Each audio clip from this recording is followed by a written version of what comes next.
Hi everyone and welcome back.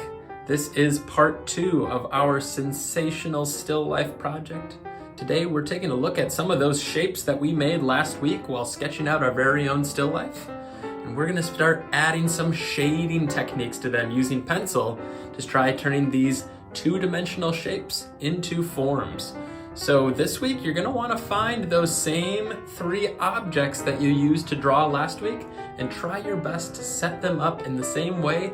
And it might even be helpful to set them up at the same time of day so you have the same amount of light on them, because we are going to be looking at how the light interacts with your objects.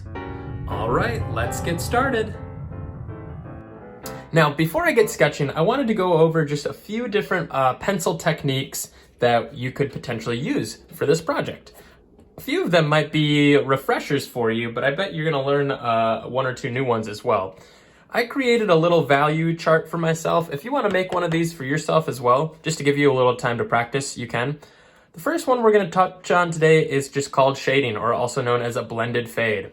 The reason we have all these different little squares here, I'm gonna use these as sort of my areas to measure out the differences in my pencil weight and darkness as I move from dark to light. So for shading, you can just think of this just as regular old coloring. Everything on the far left side, I'm gonna color in really, really dark. And as I move to the right, I'm gonna get lighter and lighter and lighter. Again, this is just an exercise. So if you wanna give this a try, you can. But I always like to do this to kind of remind myself how hard I should be pressing. So in this one, I'll press a little bit lighter.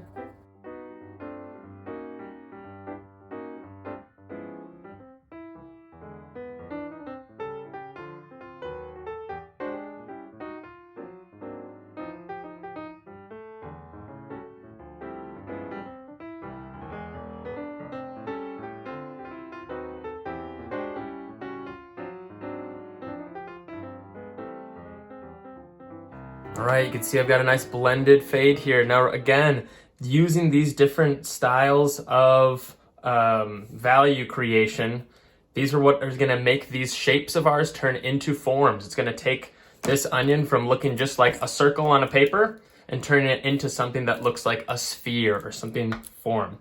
Another method of creating value would be cross-hatching.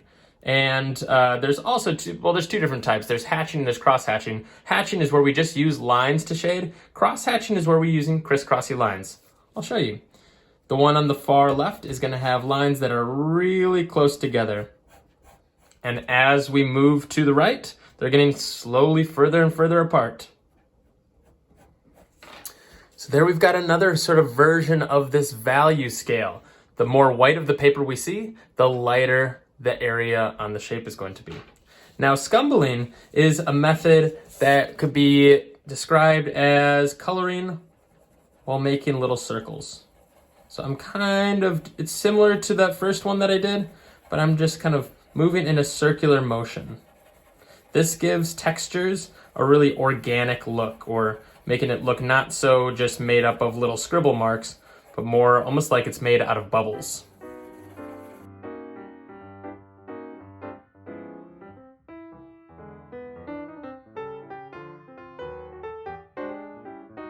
Some other types you could include are stippling, which is just adding value with dots. Burnishing, which is where you make a really, really hard and dark area with your pencil. And by doing so, you can create areas of shiny reflection, because that graphite will actually catch the light and look shiny. That can work really well for making objects that are out of metal look shiny. And another one is directional lines. You could also think of this as those contour lines. If something has a curve to it, showing areas where the lines get closer together or further apart. You could think of this like the work of Darrell Carey. He did a lot of directional lines to create value and form. All right, now I'm gonna start adding value to this drawing. Now, I'm gonna be keeping in mind my value scale that I did. If you want to create one of these on your own, just have as a reference for you, you very well could. If you want to bring color into this drawing, by all means, go for it. It's just today I really want you to focus on creating value and shading, really just using our pencil as a tool. But if you want to experiment with colors as well, you can. Before you start drawing, make sure that you have a really defined light direction. That means know where your light is coming from. I made sure to set up my objects next to a window, so there was a lot of white light coming from one direction. So all of my light today is going to be coming from this side. I'm going to draw a little sun right here just to remind me that's where the light's coming from. So here we go. I'm going to try adding shading and value to these different objects.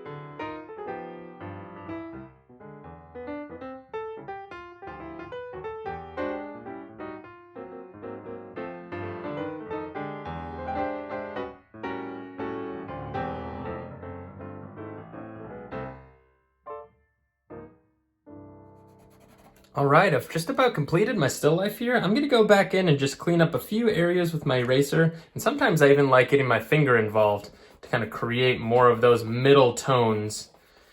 I like to give it just a little bit of smudging. And if you give it too much, you can always go back in and erase some of it.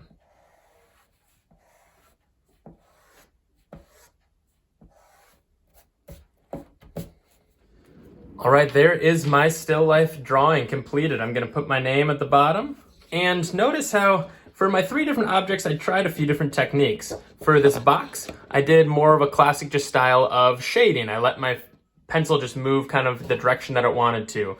I tried out scumbling for the onion to try to, give it that sort of roundish feel. There's a lot of little squiggles and swirls in there.